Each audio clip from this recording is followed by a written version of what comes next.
I support this bill for a simple reason. This bill, unfortunately, would rob many. Get minimum wage. The minimum wage. Federal minimum wage. With the minimum wage. Minimum wage. The minimum wage. The minimum wage. The minimum wage. Minimum wage. Federal minimum wage. What is a minimum wage?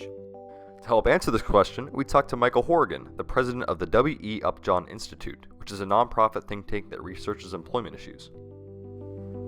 The minimum wage, if you think about the mission or the goal of minimum wages, one of the goals is to basically protect the livelihood of individuals, to allow them to earn a living wage to support their families.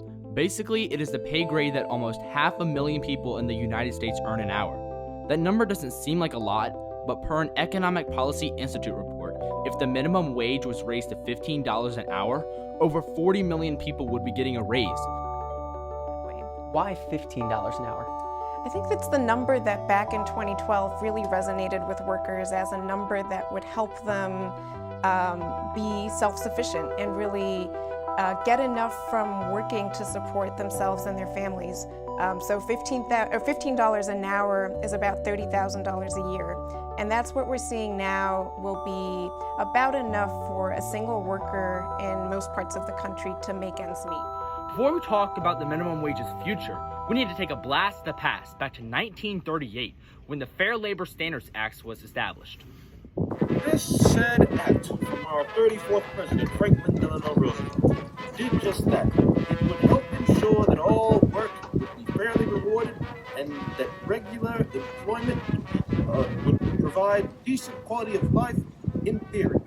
Unfortunately, while the federal minimum wage initially set a fair baseline for the workers, it isn't even doing that in its current state. Which means that right now the federal minimum wage is just lower than what the market is paying. Also, while this new plan is said to originally help 40 million people on its release, it doesn't talk about what happens even a month down the road. Let's let the whiteboard do the talking. So, say we have a door retail company. We can call it Moore Stores.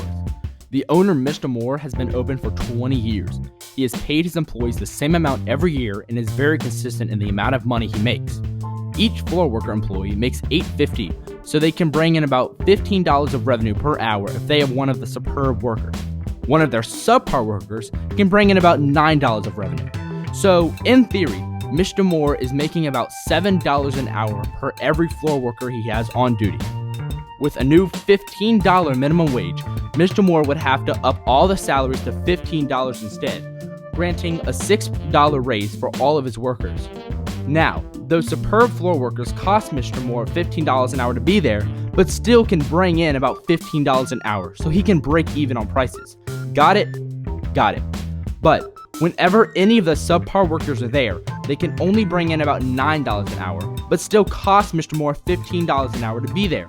So now instead of making $7 an hour per every floor worker he has on duty, he is actually losing $6 an hour for every floor worker. Every retail store usually has about 4 floor workers on duty. Let's say half of those workers are our superb workers and the other half are our subpar workers. While the superb workers are breaking even, the subpar ones are costing the store $12 an hour.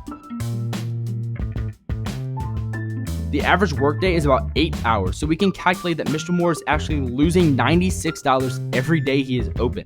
This is not an efficient way to run a successful business, all due to the new $15 minimum wage. Since Mr. Moore is now losing $96 a day, there's no viable way for him to continue his business. He's faced with 3 options. 1, he can fire employees, causing them to lose their jobs. 2, he can shut down shop entirely, making him and his employees suffer. Or 3, he can raise prices, hurting his customers. To help combat this problem, we talked with Jody Ralph of the Virginia Retail Federation to find a better solution. One being the minimum wage.